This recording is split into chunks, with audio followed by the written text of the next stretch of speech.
त्याच्यामुळे येणारे 6 बॉल 33 धावांची आवश्यकता आहे.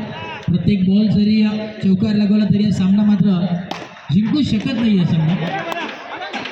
परंतु चमत्कार जर घडला या मॅच मध्ये तर परिवर्तन नक्कीच मला मिळेल. बॉल 31 धावांची गरज.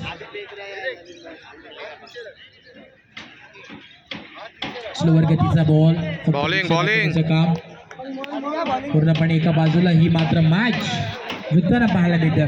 शंकर हाईट्स फेज 3च्या बाजूने ही मॅच पूर्णपणे झुकली आहे आणि नक्कीच विजयाच्या उंबरठ्यावरती हा संघ मात्र जाऊन पोहोचलाय. बॉलिंग गती थोडस मिस झालं. आता मात्र समीकरण राहिला येणारे 2 बॉल आणि 30 धावांची गरज. शांत संगीचा खेळ आहे. बॅकफुटला टॅप केल्याचा प्रयत्न बॉलिंग लागेल. शेवटचा बॉल 1 to go. 1 बॉल आणि 30 धावांची आवश्यकता आहे मॅच मध्ये. सामना जिंकलाय शंकर हाईट्स फेज 3 या संघाने.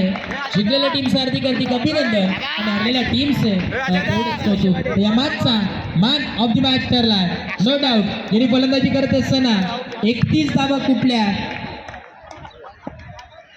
तो ठरला या मॅचचा man of the match. Akshay man of the match.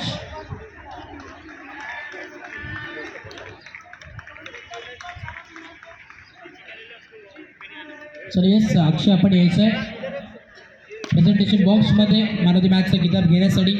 तब्बल 23 बॉलमध्ये 31 धावा ज्यांनी कोटल्या आणि 4 चौकार त्याच्या बॅटमधून आल्या. तो ठरला या मॅचचा man of the match. Akshay Padi man of the match.